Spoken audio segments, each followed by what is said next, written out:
tá bom? Tá, Vamos joia. começar, então, vamos orar. Paizinho amado, Deus querido, eu te agradeço, Deus, eu te agradeço porque tu, verdadeiramente, Senhor, és Deus fiel. Obrigada, Senhor, por tu estares aqui esta manhã. Obrigada, Senhor, por tu estares naquele cursilho masculino esta manhã. Obrigada, Senhor, porque tu és um Deus onipresente, tu és um Deus onipotente, tu és um Deus onisciente e tu és um Deus onicaring. Como você cuida de nós, Senhor, como você está presente em todo lugar. Nós te pedimos, Senhor, que tu abençoes com o teu Santo Espírito o nosso estudo essa manhã, que tu estejas ali naquele cursilho masculino, atuando nesse último dia, que o Senhor possa estar convertendo os nossos corações e as nossas mentes a ti. Em nome de Jesus. Amém. Amém. Amém, amém. Bom dia, amados. Hoje eu vou sair correndo, porque João 19 é engraçado, né? A gente fica pensando, esse capítulo é o melhor, esse capítulo é o melhor, e João 19, para mim, foi uma grande surpresa, né? Nem tanto no conteúdo, mas na atuação, sabe? Eu espero que tenha o mesmo efeito em vocês, em nome de Jesus. E durante a minha leitura eu achei engraçado, alguém que disse assim, esse é o capítulo mais importante da Bíblia, que era Isaías 53, com isso aqui, que era toda a revelação disso aqui, né, que a gente vai ver hoje, muito interessante essa coisa do meu capítulo preferido. Mas, enfim, vamos adiante, né? Só recordando um pouquinho, João 18, né? Relembrando uns pontos aí, a gente falou muito sobre o Vale do Cedron, que Jesus atravessava no caminho, né, de Jerusalém, saindo do templo para ir para o Monte das Oliveiras, né? E ele saiu mais uma vez, pela última vez, e foi com seus discípulos para esse olival, né? Ali, e esse lugar Judas conhecia, e foi ali para onde ele levou os soldados, né, do templo, junto com os guardas, né, romanos, para prender Jesus, mas Jesus se entrega espontaneamente a esses soldados, né? E aí a gente vê aquela cena de Pedro estava preocupado porque Jesus tinha acabado de anunciar a ele que ele iria traí-lo 3 vezes antes que o galo cantasse, e ele queria mostrar serviço, ele queria mostrar fidelidade a Jesus, foi lá, pegou uma espada e cortou a orelha daquele soldado, né, chamado Malco. É interessante porque é um episódio tão rápido, e a Bíblia coloca o nome deste homem lá. Mas Jesus cura esse homem, repreende essa atitude violenta de Pedro, né? Vamos nos lembrar que Jesus tem os seus meios para operar, não é de qualquer jeito, não.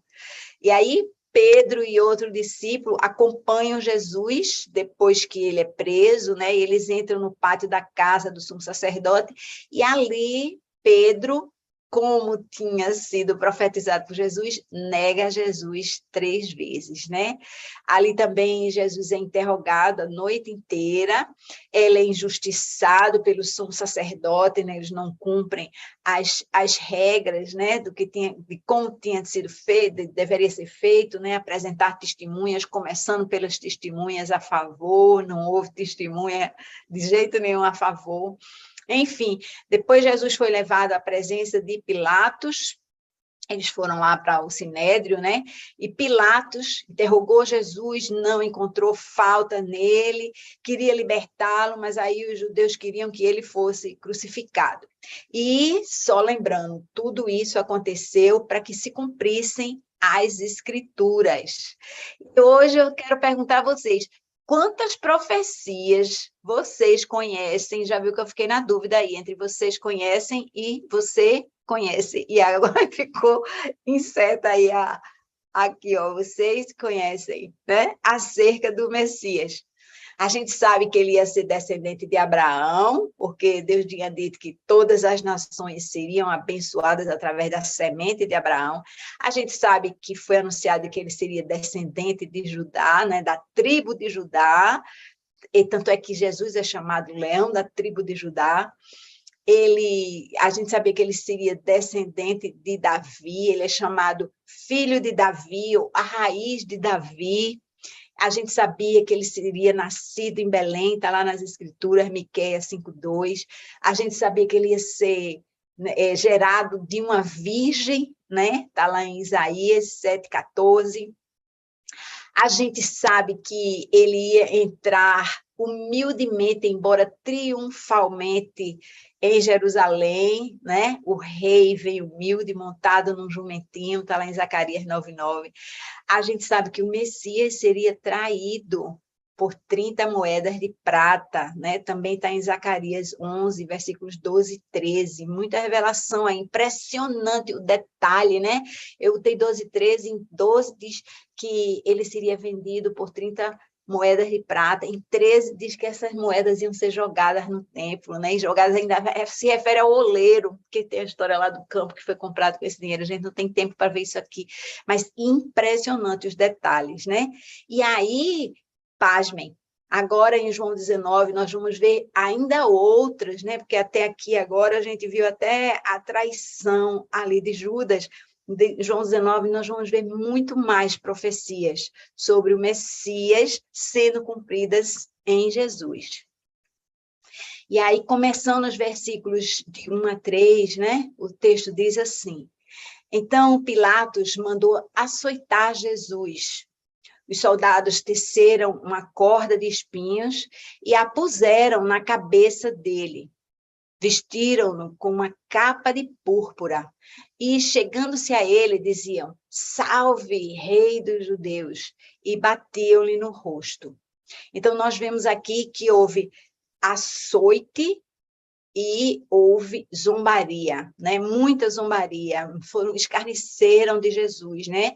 Pilatos, ele estava convencido da inocência de Jesus. Ele já falou isso no capítulo 18, versículo 38. Nós vamos dizer que hoje ele repete várias vezes, ele repete, né, que ele acha que Jesus é inocente. E aí, Pilatos tenta acalmar aquela multidão, mandando açoitar Jesus. Ele fica pensando assim, eu vou açoitá-lo, eles vão ver assim, deixa esse coitado aí, como é que esse coitado pode ser uma ameaça, né, para o governo de Roma ou para as autoridades judaicas, né?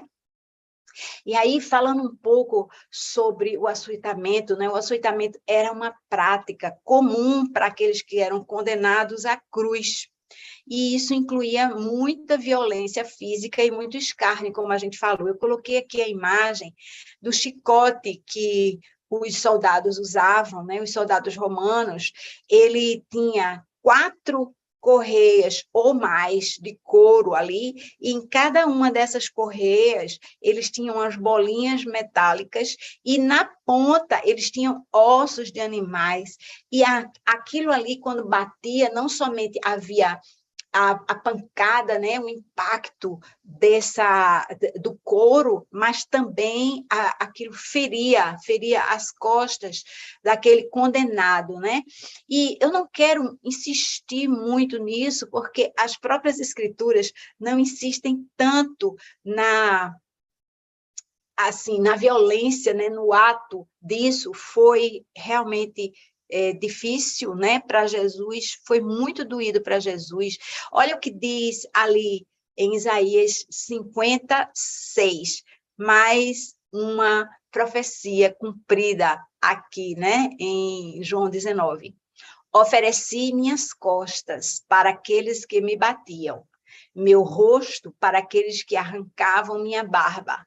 Não escondi a face da zombaria e da cuspida. Eles cuspiram no rosto de Jesus, a gente sabe disso, não é? Então, assim, vão prestando atenção aí, vão anotando essas profecias, porque elas me transportaram realmente essa semana para um mundo onde eu realmente não conhecia, né? Não me dava conta da grandiosidade desse mundo. Continuando nos versículos 4 a 6, mais uma vez, Pilatos saiu e disse aos judeus: vejam, eu estou trazendo a vocês para que saibam que não acho nele motivo algum de acusação. Quando Jesus veio para fora, usando a coroa de espinhos e a capa de púrpura, disse-lhes Pilatos: eis o homem. Ao vê-lo, os chefes dos sacerdotes e os guardas gritaram: crucifica-o, crucifica-o. Quanto a mim, não encontro. Mas Pilatos respondeu: levem-no vocês e crucifiquem-no. Quanto a mim, não encontro base para acusá-lo. Você vê aqui que só nesse trecho, né, nos versículos 4 e 6, Pilatos responde: não encontro nele motivo algum de acusação, não vejo base para acusá-lo. Ele ficava repetindo isso, né? Outra coisa que a gente deve prestar atenção nos detalhes, né, é a respeito da cor púrpura e da coroa de espinhos. Jesus estava ali sendo maltratado e eles estavam escarnecendo, porque Jesus nunca disse, eu sou o rei dos judeus, mas os judeus esperavam isso dele, essa era a expectativa daquele povo que o tinha aclamado na entrada de Jerusalém, né? Lembra, uma semana atrás, né, que a gente comemora lá no Domingo de Ramos, e agora, uma semana depois, esse povo está frustrado, né? E aqueles homens acabam, os guardas acabam colocando uma coroa de espinhos muito doída, né, enfiando na cabeça de Jesus, fazendo ele sangrar, e colocaram uma capa de púrpura. Púrpura era uma cor que representava realeza, né, e eles usaram isso por ironia. E aí, Orígenes e Tertuliano, que são dois dos primeiros pais da igreja, ali na igreja primitiva, lá do Oriente e do Ocidente, né? Porque isso é uma confirmação, né? No Oriente e no Ocidente, porque algumas vezes eles não concordavam com algumas coisas, mas nisso eles concordavam. Eles afirmam que Jesus foi crucificado com a coroa na cabeça, com a coroa de rei, né? Ou a ironia do fato de que ele era, de fato, rei dos judeus. E aí, em vermelho, eu salientei a postura, né? A posição firme daqueles chefes dos sacerdotes. Até aí não está dizendo o que a multidão estava falando a respeito de Jesus. Lembra? Ele foi julgado, ele foi levado pelo sumo sacerdote e os chefes dos sacerdotes à presença de Pilatos, e aí Jesus foi apresentado àquele povo, e aí a resposta, né, dos chefes dos sacerdotes e aqueles guardas, os guardas do templo, eles gritavam, crucifica-o, crucifica-o, né? Essa reação foi claramente contra Jesus.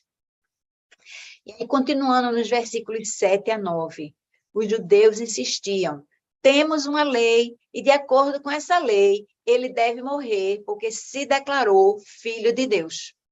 Ao ouvir isso, Pilatos ficou ainda mais amedrontado e voltou para dentro do palácio. Então perguntou a Jesus, de onde você vem? Mas Jesus não lhe deu resposta. Pilatos, como nós já dissemos e repetimos, ele não queria crucificar Jesus sem motivo, né? Mas agora ele percebeu que Jesus poderia ser muito mais do que um homem qualquer. A palavra diz que ele ficou amedrontado, aquele homem poderoso que tinha todo o poder sobre aquele povo judeu ali, porque eles eram escravos, eles eram dominados, né? Mas Pilatos estava com medo, porque aquele homem tinha se declarado filho de Deus, né? Segundo a acusação dos chefes dos sacerdotes, eles, como é que eu vou ser responsável, né, pela crucificação do Filho de Deus? Ele ficou ali sem se garantir. Pilatos, ele queria argumentos, ele queria falar com Jesus, insistindo em algum argumento para libertar Jesus, mas Jesus não deu resposta. E aí, de novo, mais uma profecia aqui, né? Isaías 53, lembra que eu falei do capítulo 53, conversando antes com quem estava aqui, né? Alguém falou que o capítulo 53 de Isaías é o capítulo mais importante da Bíblia, porque ele fala muitas coisas, tem muitas profecias a respeito de Jesus, então clareia tudo o que estava acontecendo, a importância de cada detalhe.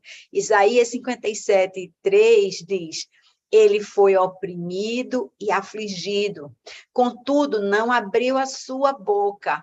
Como um cordeiro, foi levado para o matadouro, e como uma ovelha que diante de seus tosqueadores fica calada, ele não abriu a sua boca. Até o fato de Jesus não abrir a boca diante de Pilatos estava profetizado por Isaías, lá no capítulo 53. Aí, prosseguindo, a partir do versículo 10. Você não nega, você se nega a falar comigo, disse Pilatos. Não sabe que eu tenho autoridade para libertá-lo e para crucificá-lo? Jesus respondeu: não terias nenhuma autoridade sobre mim se esta não te fosse dada de cima. Por isso, aquele que me entregou a ti é culpado de um pecado maior. Daí em diante, Pilatos procurou libertar Jesus, mas os judeus gritavam: se deixares esse homem livre, não és amigo de César.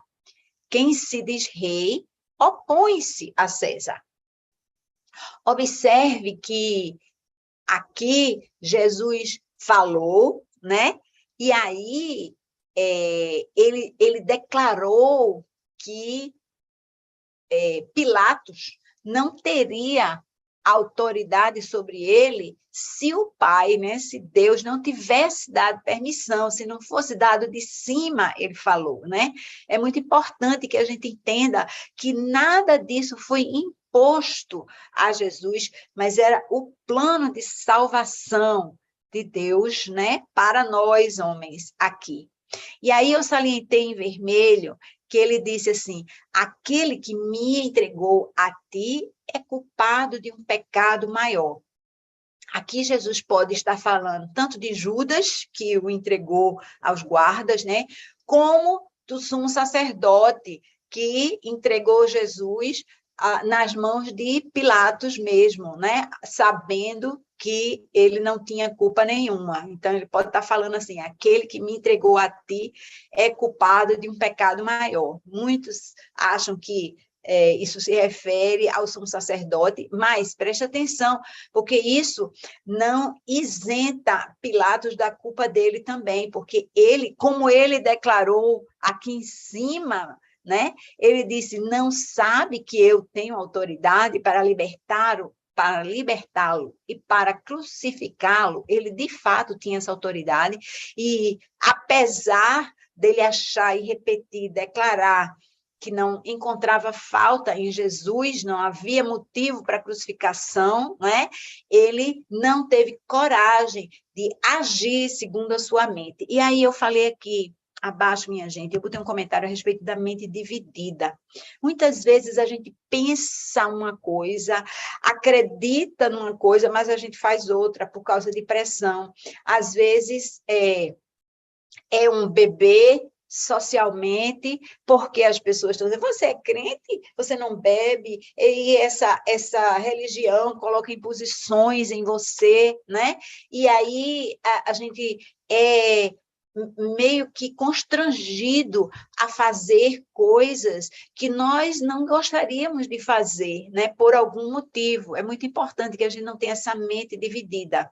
Esse homem, né, Pilatos, que alegou ter todo o poder, né, para libertar Jesus ou para crucificar Jesus, ele tentou lavar as mãos nessa decisão, né? João não fala a respeito disso aqui, mas está lá anotado em Mateus 27, 24. Mateus 27, 24 narra esse detalhe aqui, alegando: eu realmente não queria fazer isso, mas ele lava as mãos ali, né? Pilatos, ele está em pânico, porque ele sabia, né, que Jesus não tinha falta, e pior ainda, de novo, João não fala sobre isso, mas lembra que a esposa dele lhe disse para soltar o acusado, por causa de um sonho que ela teve, também está narrado lá em Mateus 27, nos versículos 19 e 20. Então, é muito importante que a gente haja de acordo com a nossa mente, porque as nossas ações, elas falam do que realmente está em poder sobre as nossas vidas. Você tem o poder da sua fé em Cristo, ou você tem o poder do medo ou do constrangimento das pessoas, né? A gente precisa agir em conformidade com a nossa mente. Vamos evitar a mente dividida. E aí nós continuamos nos versículos 13 a 15. Diz assim o texto. Só um instantinho.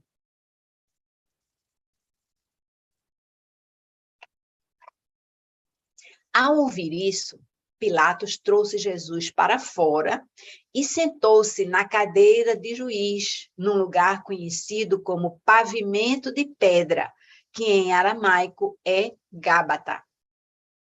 Era o dia da preparação da semana da Páscoa, e por volta do meio-dia, eis o rei de vocês. E por volta do meio-dia, eis o rei de vocês, disse Pilatos aos judeus. Mas eles gritaram, mata, mata, crucifica-o. Devo crucificar o rei de vocês? Perguntou Pilatos. Não temos rei, senão César, responderam os chefes dos sacerdotes. Pilatos, ele chama Jesus de rei, né? Ele disse 2 vezes aqui. Ele primeiro disse, eis o rei de vocês, e depois ele perguntou ao povo, devo crucificar o rei de vocês? Pilatos chamou Jesus de rei várias vezes. E, de novo, eu quero trazer para vocês Zacarias 9:9, a profecia. Alegre-se muito, cidade de Sião, exulte Jerusalém. Eis que o seu rei vem a você, justo e vitorioso, humilde e montado num jumento, um jumentinho, cria de jumenta. Aqui Zacarias está profetizando aquela entrada triunfal de Jesus, né, em Jerusalém, que já tinha acontecido, e ele está chamando Jesus de rei, né? Estava profetizado também isso. Agora, preste atenção que a menção do nome de César faz Pilatos tomar uma decisão. Observem o que os judeus disseram, né? Não temos rei senão César. Os chefes dos sacerdotes disseram. E observe que os sacerdotes, esses chefes dos sacerdotes, eles preferem se curvar diante de César para desonrar Jesus. Olha até onde esses homens chegaram. Eles agiram com grande convicção naquilo que eles tinham, né? Que era uma aversão a Jesus. Eles mostraram ali o seu posicionamento, eles disseram, a gente se inclina diante de César, nós não temos rei senão César, para humilhar Jesus. Eles se colocaram claramente ali, né? Enquanto Pilatos estava com aquela mente dividida, os chefes dos sacerdotes estavam em mente definida como sujeitos, né? Servos de César e não de Jesus de Nazaré. Continuando agora no versículo 16. Finalmente, Pilatos o entregou a eles para ser crucificado. Então, os soldados encarregaram-se de Jesus. Levando a sua própria cruz, ele saiu para o lugar chamado Caveira, que em aramaico é chamado Gólgota.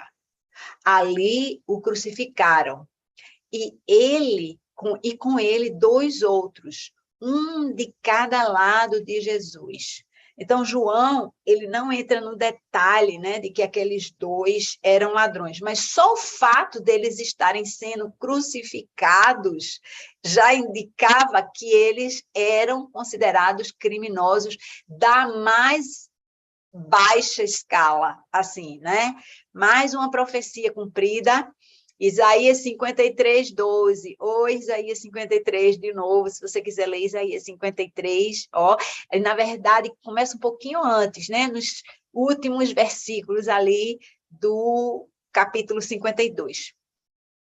Aí, Isaías 53, 12 diz: porquanto ele derramou sua vida até a morte e foi contado entre os transgressores. Ele estava ali e isso também estava profetizado, né?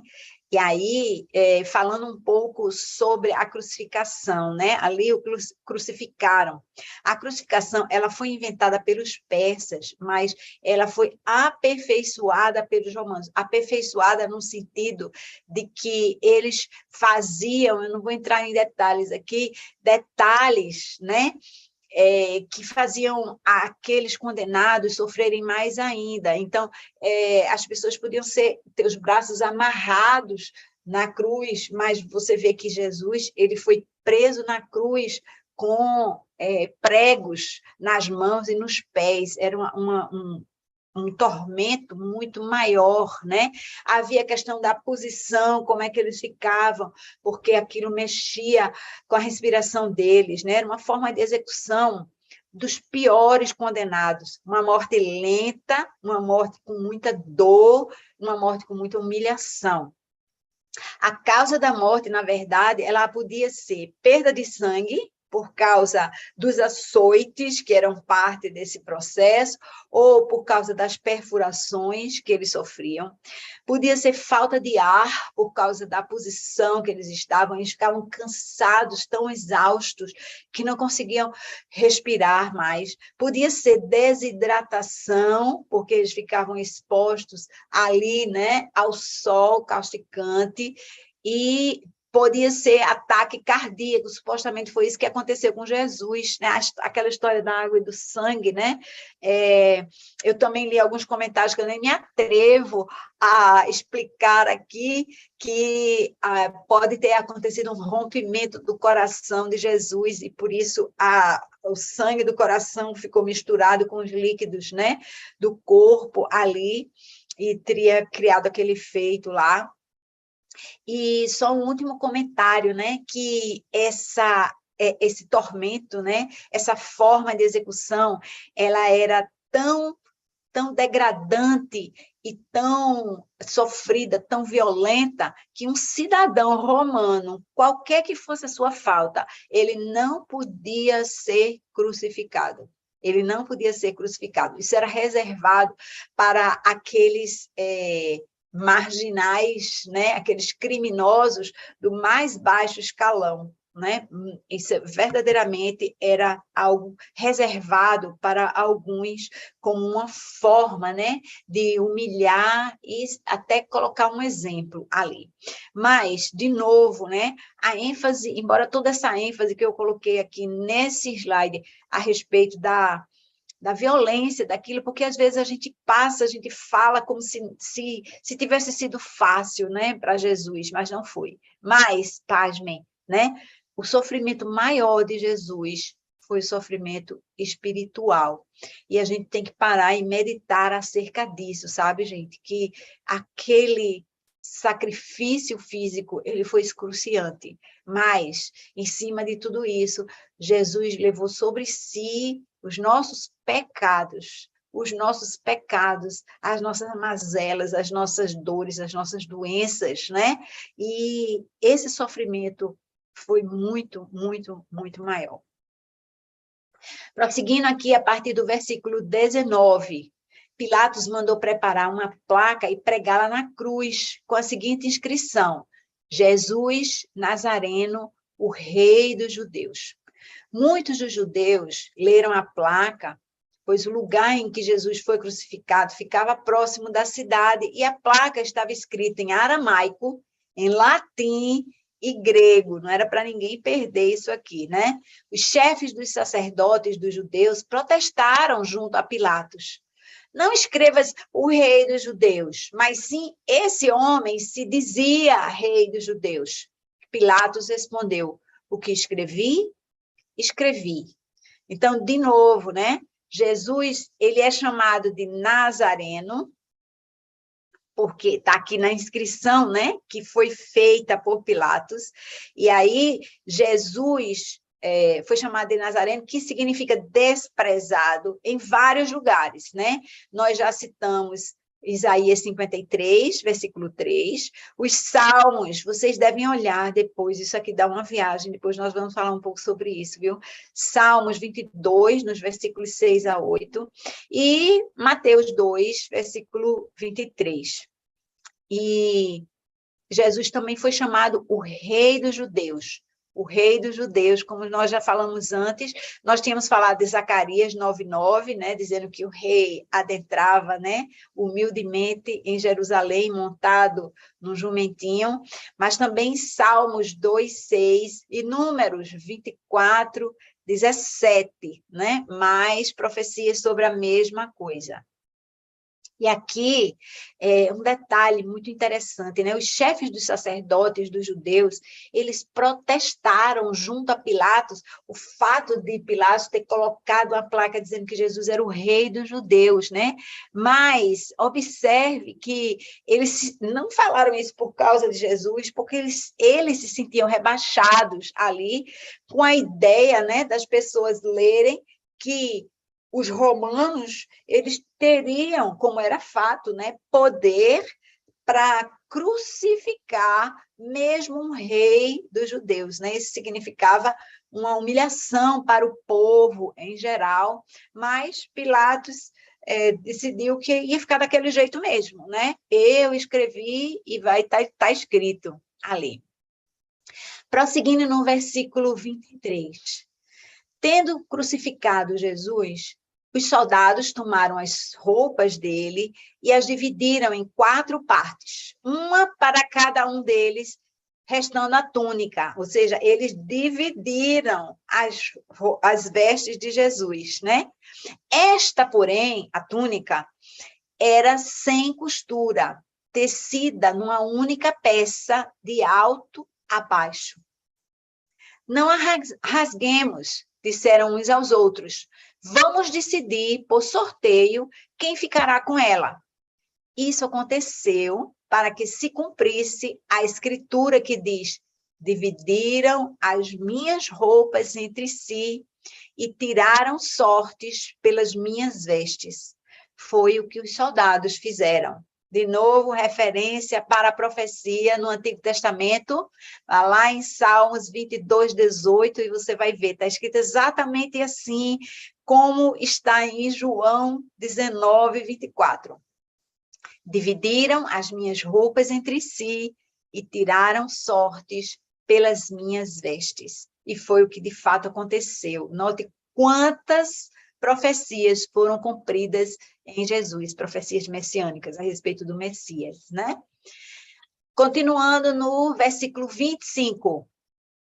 Perto da cruz de Jesus estavam a sua mãe, a irmã dela, Maria, mulher de Cleopas, e Maria, mulher de Cleopas, e Maria Madalena.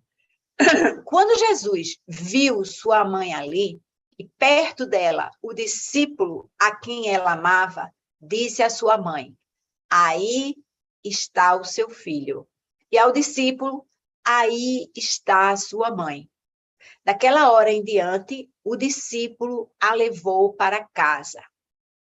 Gente, como eu coloquei aí no título, esse é um momento muito privado entre Jesus e o discípulo amado, João, né, e a sua mãe. Esse trechinho aí, né, tudo mais está dividido lá, está repassado também nos outros evangelhos, nos evangelhos sinóticos. Mas esses 3 versículos, 25, 26 e 27, não estão. É um momento íntimo ali de Jesus com João, que era o único discípulo, seguidor dele, que esteve presente na cruz até o fim, né? João, aí esclarecendo um pouco, João, ele era filho de Salomé, que entende-se, né, juntando toda a história que está lá, que Salomé era irmã de Maria, mãe de Jesus, e ela estava com eles na crucificação. Então, tem esse texto aqui dizendo que perto da cruz estavam sua mãe, a irmã dela, embora sem colocar nome, entende-se que essa é Salomé, Maria, mulher de Cleopas, e Maria Madalena. Então, ela está citada aqui. Então, mas os outros evangelhos, eles também falam isso, né? Ali, que Salomé, a irmã de Maria, estava ali na crucificação de Jesus. Tem Marcos 15, 40 e tem Mateus 27, 56. Embora em Mateus 27, 56, essa Salomé, ela é citada como a mãe dos filhos de Zebedeu. Lembra que Zebedeu tinha 2 filhos, os filhos do trovão, né? Tiago e João. Então, fecha tudo aqui. E aí também, Salomé, ela esteve no sepulcro de Jesus na manhã da ressurreição. Você for lá em Marcos 16, 1, você vai notar, agora presta atenção, porque lá tem muita Maria, eu ficava louca com as Marias, né? Vocês estão vendo aqui a Maria Madalena, vocês estão vendo aqui a Maria, mulher de Cleopas, né? E lá no túmulo tem outra Maria. Entende-se que Salomé era Maria Salomé. Então, tinha muita Maria na história. Então, ela é uma daquelas Marias lá também, né? E aí, um fato interessante é que Jesus tinha vários irmãos. Eles são nomeados aí nos evangelhos também. Mas àquela altura, eles ainda não acreditavam que Jesus era o Messias. Isso está escrito em João também. Se você for lá em João, aqui mesmo no Evangelho de João 7,5, você vai ver, está dito textualmente que os irmãos de Jesus não acreditavam que ele era o Messias. Então, Jesus quis proteger a sua mãe, colocando ela na companhia daquelas pessoas que acreditavam nele, né? Que não iam relevar a sua dor, relevar a importância daquele momento, né? Ela estaria protegida, resguardada com a sua irmã e com o discípulo amado, enquanto os irmãos ainda faziam, né? E mais tarde a gente vê que eles vêm a se converter, né? A gente tem as cartas, né? A carta de Tiago, irmão de Jesus, a carta de Judas, irmão de Jesus, mas não nessa ocasião, tá? Continuando no texto aqui, mais tarde, sabendo então que tudo estava concluído para que a escritura se cumprisse, Jesus disse: tenho sede. Estava ali uma vasilha cheia de vinagre. Então, embeberam uma esponja nela, colocaram a esponja na ponta de um caniço de isopo e a ergueram até os lábios de Jesus. Tendo-o provado, Jesus disse: está consumado. Com isso, curvou a cabeça e entregou o Espírito. De novo, né? Profecias aqui. Salmos 69, 21 diz: puseram fel na minha comida e para matar-me a sede deram-me vinagre. Gente, super claro isso. Outro salmo, Salmo 25, 15. Meu vigor secou-se como um caco de barro, e a minha língua gruda no céu da boca. Deixaste-me no pó, à beira da morte. Vê, Jesus teve sede e logo depois ele declarou: está consumado, e curvou a cabeça e entregou o seu espírito, né? Então, de novo, registrados, né, em profecia, tudo que ia acontecer com Jesus, nos detalhes. Minha gente, há listas aí, eu peguei uma, não vou passar para vocês. Por quê? Porque tem mais de 300 profecias messiânicas cumpridas em Jesus. E, às vezes, algumas são repetidas ou multiplicadas, então eu não gosto muito desses números, mas, de fato, há muitas, muitas, muitas profecias, né, messiânicas que foram cumpridas em Jesus. E agora, vendo os versículos 31 a 33, o texto diz assim: esse era o dia da preparação, e o dia seguinte seria um sábado especialmente sagrado. Por não quererem que os corpos permanecessem na cruz durante o sábado, Os judeus pediram, veja, foram os judeus que pediram a Pilatos que ordenasse que lhes quebrassem as pernas e os corpos fossem retirados. Vieram então os soldados e quebraram as pernas do primeiro homem que fora crucificado com Jesus e em seguida as do outro. Mas quando chegaram a Jesus, percebendo que já estava morto, não lhe quebraram as pernas. Então, veja, os judeus pediram para aqueles soldados quebrarem as pernas de Jesus. Eles até concederam o pedido, porque eles pediram para quebrar as pernas de todos eles. Por quê? Por que quebrar as pernas? Porque nas pernas eles se firmavam, né, ali e podiam respirar. Quebrando as pernas dele, eles não podiam mais firmar os pés ali na cruz, e agora estavam pendurados, né, só pelos braços. Isso faria a respiração deles muito mais difícil e eles morreriam mais rapidamente. Só que quando eles chegaram em Jesus, Jesus já estava morto, então não havia necessidade de quebrar as pernas dele, porque ele já tinha morrido.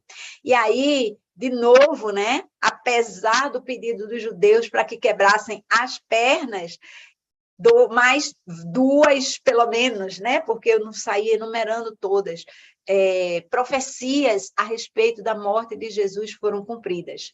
Números 9, 12, na primeira parte, diz: não deixarão sobrar nada até o amanhecer e não quebrarão nenhum osso do cordeiro. Ele ainda foi chamado de cordeiro ali, nessa profecia. Outra profecia, Salmos 34, 20. Protege todos os seus ossos, nenhum deles será quebrado. Então, vemos que essas duas profecias também foram cumpridas aqui nesse trecho. Vamos seguindo. Versículos 34 a 37 dizem assim: em vez disso, um dos soldados perfurou o lado de Jesus com uma lança e logo saiu sangue e água. Aquele que o viu, disso deu testemunho, e o seu testemunho é verdadeiro. Ele sabe que está dizendo a verdade e dela testemunha para que vocês também creiam. Estas coisas aconteceram para que se cumprisse a escritura: nenhum dos seus ossos será quebrado. E, como diz a escritura, no outro lugar, olharão para aquele que transpassaram. Olha que coisa, né? Eles saíram na intenção de quebrar as pernas de Jesus, mas não quebraram. Por outro lado, ao invés disso, um dos soldados perfurou o lado de Jesus com uma lança e logo saiu sangue e água, aquela história que eu falei, né, que tem muita explicação fisiológica. Agora, presta atenção, porque, embora fosse hábito deles quebrar as pernas dos criminosos, né, para acelerar a morte, não era hábito dos romanos traspassar os crucificados, mas Jesus foi traspassado. E vê, isso estava profetizado também em Zacarias 12, 10. Diz: olharão para mim aquele a quem traspassaram e chorarão por ele como quem chora a perda de um filho único. Gente, é muito lindo isso. Vamos prosseguir no versículo 38. Depois disso, José de Arimateia pediu a Pilatos o corpo de Jesus. José era discípulo de Jesus, mas o era secretamente, porque tinha medo dos judeus. Com a permissão de Pilatos, veio e levou embora o corpo. Ele estava acompanhado de Nicodemos, aquele que antes tinha visitado Jesus à noite. Nicodemos levou cerca de 34 quilos de uma mistura de mirra e aloés. Tomando o corpo de Jesus, os dois o envolveram em faixas de linho, juntamente com as especiarias, de acordo com os costumes judaicos de sepultamento. No lugar onde Jesus foi crucificado, havia um jardim, e no jardim, um sepulcro novo, onde ninguém jamais fora colocado. Por ser o dia da preparação para os judeus, e visto que o sepulcro ficava perto, colocaram Jesus ali. José de Arimateia, a gente já ouviu falar dele antes, né? Ele era um homem rico, ele era membro do Sinédrio, tem várias referências a respeito disso, né? E Isaías 59, 53, 9, alô, Isaías 53 de novo, diz: foi-lhe dado um túmulo com os ímpios e com os ricos em sua morte. Jesus, ele viveu, né? Você sabe que o filho do homem não tinha onde descansar a cabeça enquanto era vivo, mas quando morto, ele foi envolvido em panos de linho com 34 quilos de mirra e aloés, e ele foi colocado no túmulo dos ricos, aquele túmulo, né, que a pedra girava para lá e para cá, um túmulo grande, um túmulo novo, nunca usado antes, né? Jesus foi tratado como um rei ali na hora do seu falecimento. Então, eu quero já trazer, né, a gente para o fechamento aqui, sabendo que outras profecias serão cumpridas ainda daqui para frente, né? Outras profecias vão chegar depois dessa daqui. Sabemos que, embora a gente tenha falado de várias profecias aqui, né, muitas delas não são mencionadas explicitamente no Evangelho de João, no capítulo 19, por exemplo, seus amigos, os discípulos, o abandonariam. Isso foi profetizado, está lá em Salmos 69, 20, que Jesus oraria pelos seus inimigos, né? Aquela coisa, Pai, perdoa-os, não sabe o que fazem. Também foi profetizado no Salmo 109, 4, né? Tem várias outras, muitas outras, e outras virão pela frente, né? A respeito da ressurreição de Jesus, né? Muita coisa ainda mais, né? Pela frente. E aí, gente, eu queria parar agora com vocês para refletir, sabe? Assim, a visão de tantas profecias registradas por pessoas diferentes, registradas em épocas diferentes, né? Ao longo de anos, registradas com centenas de anos antes de acontecerem, 700 anos antes de acontecerem, 800 anos antes de acontecerem, né? Será que isso aqui não lhe transportaria para um ambiente celestial? A mim me transportou, quero dizer a você que uma hora é muito pouco, né? A gente precisa passar um tempo com essas escrituras, mergulhar nisso.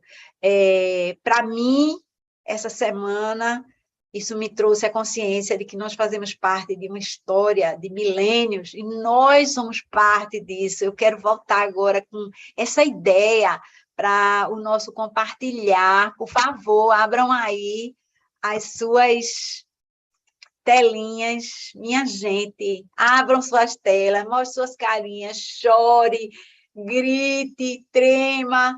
Gente do céu, eu sei que a gente falou aqui dos outros capítulos, mas esse capítulo, ele me fez refletir que gente, a gente é parte dessa história. É incrível, incrível a história, porque a gente pensa que a gente está lendo a respeito, né, da história da salvação. Nós somos parte da história da salvação. Nós somos parte dessa coisa que dura milênios ali, e a gente sabe que tudo continua, né? Atos, nós somos parte do livro de Atos. Eu vou calar minha boca. Vai, Kleine, aleluia. Bom dia. O livro de João, e você lendo aí esse capítulo agora, sempre me leva a exaltar que tudo que Jesus, durante a vida dele, ele fala o que vai acontecer, ele fala que vai ser crucificado, ele fala que vai ressuscitar, e agora com essas profecias, também mostrando, né, que tudo isso já estava previsto.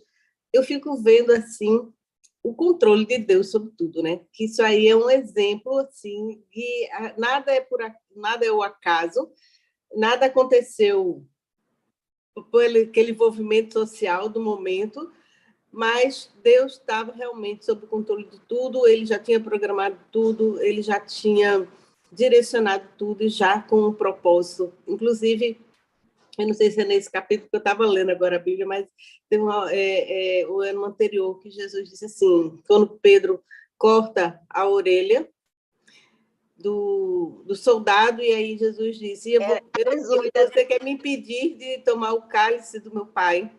Né? Então, assim, isso nos leva a pensar que na nossa vida é do mesmo jeito, porque nós somos filhos por adoção, né? Através de Jesus, e que Deus ele também está sob o controle de tudo em nossas vidas, em tudo. Então a gente deveria ter mais essa ideia fixa em nossa mente, nas coisas que a gente for fazer, e quando a gente não saber o que fazer, aí tem perguntar ao Espírito Santo, perguntar a Deus, porque ele vai nos direcionar, né?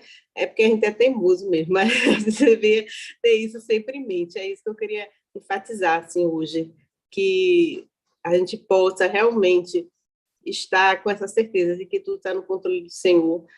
Jesus ele foi para uma cruz, ele sabia que ia sofrer, ele sabia que ia sentir dores horríveis, né?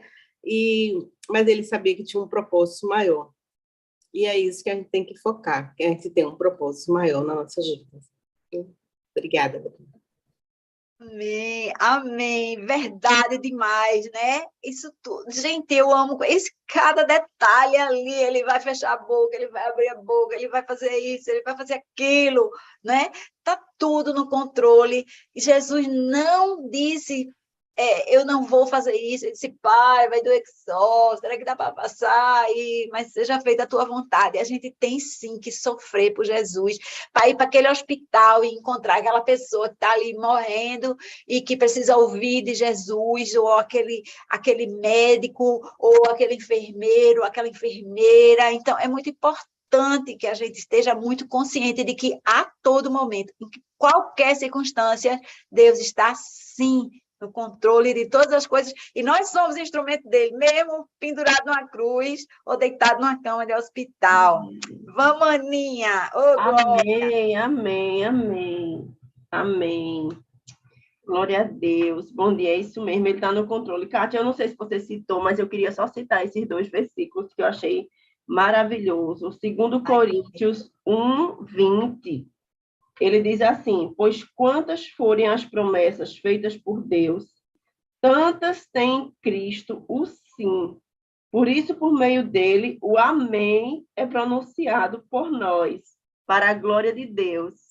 Né? Todas as promessas, Paulo fala lá em Coríntios, e também 2 Coríntios 1:20, e Hebreus, o comecinho do capítulo 1 mesmo, que ele diz que há muito tempo Deus falou muitas vezes e de várias maneiras aos nossos antepassados por meio dos profetas, mas nesses últimos dias falou-nos por meio do Filho, a quem constituiu herdeiro de todas as coisas e por meio de quem fez o universo. Assim, é incrível tudo isso, como o Kleine bem colocou, né? Deus, ele sempre teve o controle ali, né? O controle não estava no César, ai, meu Deus, no Herodes, né? Ou em qualquer Pilatos, em qualquer outra pessoa, né? O controle era Deus movendo toda a história da humanidade, né? Assim, com o propósito, meu Deus do céu, de trazer de volta aquele relacionamento com aqueles filhos que ele tinha lá no jardim, que foi quebrado com Adão e Eva, né? Então, você vê que todo o plano de salvação de Deus se cumpre em Jesus. Ele é o Cordeiro, realmente.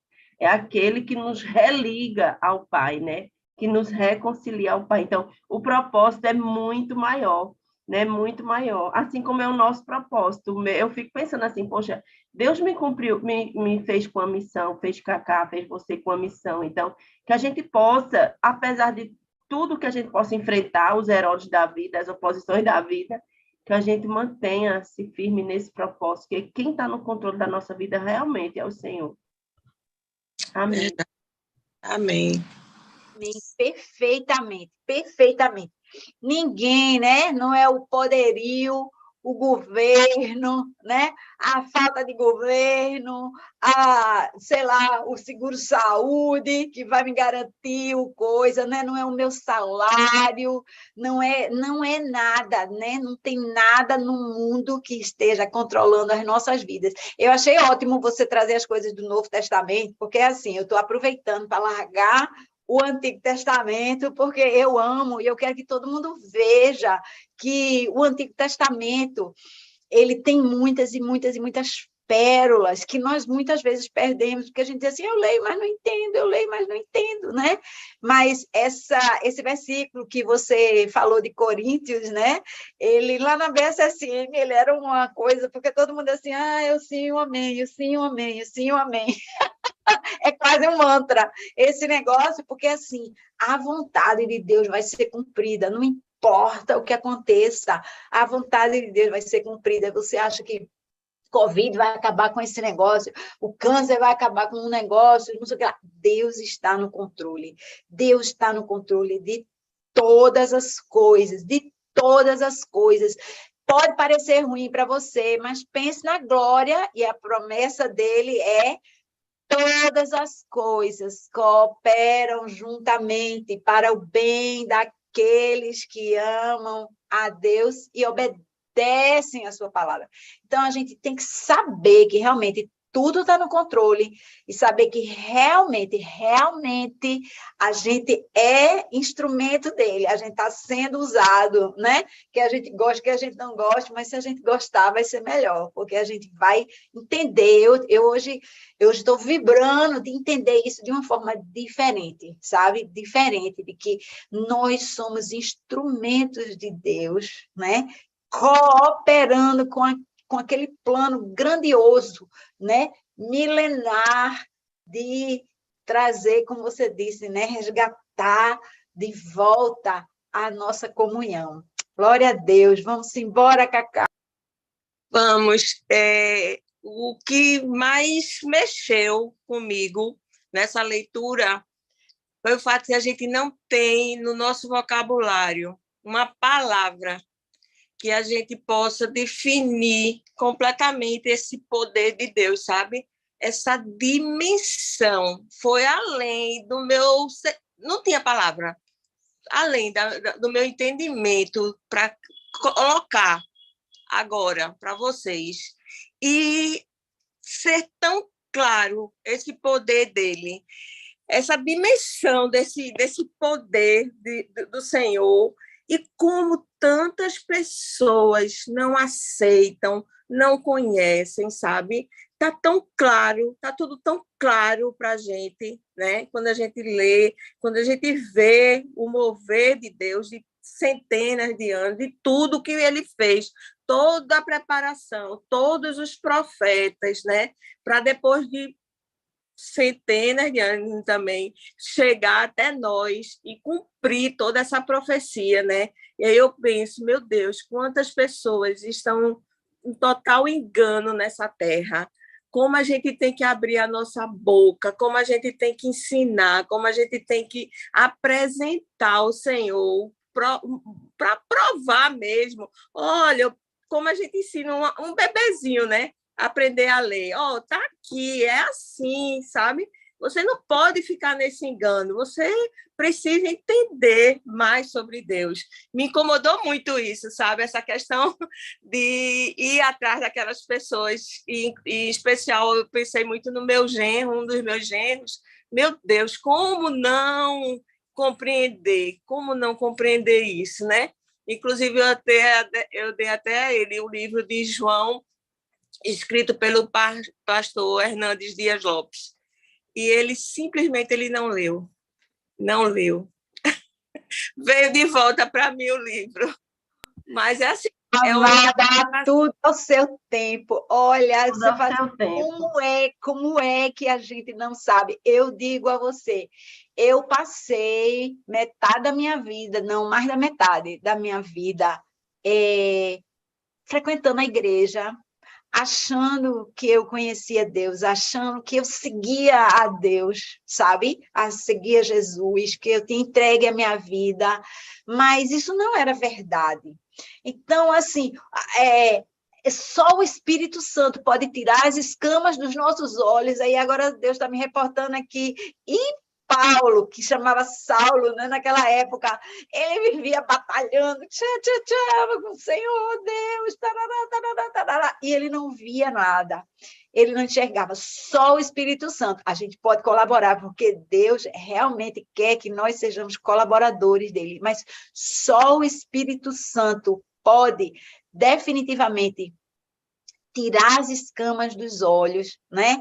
E nos fazer enxergar esse mundo. Aí é claro, mas quanta gente está dentro da igreja e não lê a palavra de Deus, está satisfeito com aquilo que já tem, está satisfeito com as migalhas, porque as migalhas de Deus são maravilhosas. A gente se satisfaz, já está bom, não precisa. Quantas vezes eu falei para a gente que queria me dizer, Deus está vivo, é diferente, dizer, não, já creio, eu creio em Jesus, eu creio, eu cheguei a dizer, eu tenho essa experiência de pessoas quererem me mostrar o Deus vivo, e eu estar ali, né? Então, a gente precisa aprender a assim, perseverar em consonância com o Espírito Santo de Deus, em unidade com esse Espírito, para a gente falar, e falar sem se frustrar. Então, Jesus vê, os irmãos dele estavam morrendo na cruz e os irmãos dele não estavam lá. Os irmãos dele não acreditavam. Então, é importante que a gente entenda que todo mundo espiritual, o reino de Deus, ele se revela espiritualmente, e a gente tem que se colocar como Jesus, né? Dizendo, Pai, perdoa, eles não sabem o que fazem. Então, sem mágoa no coração, sem tristeza, sem desânimo, né? Mas sabendo que nós somos peças importantes. Hoje eu entendo a importância, né, dessa minha participação nesse processo. Também, como você colocou, essa participação, a gente não pode se omitir, né, nesse processo, mas nós temos que fazer isso e fazer a nossa parte, assim, de novo, né? Essa semana foi muito diferente para mim. Eu queria instigar cada um que assistia a esse Apegando-se a estar lendo a palavra, mas não é lendo assim, passando. A gente passa uma hora que, meu Deus do céu, se eu não tivesse passado várias horas, eu passei várias horas essa semana, eu não estou dizendo isso para, Cátia, lê várias horas, não, eu estou dizendo como um testemunho, para dizer assim, fez diferença na minha vida.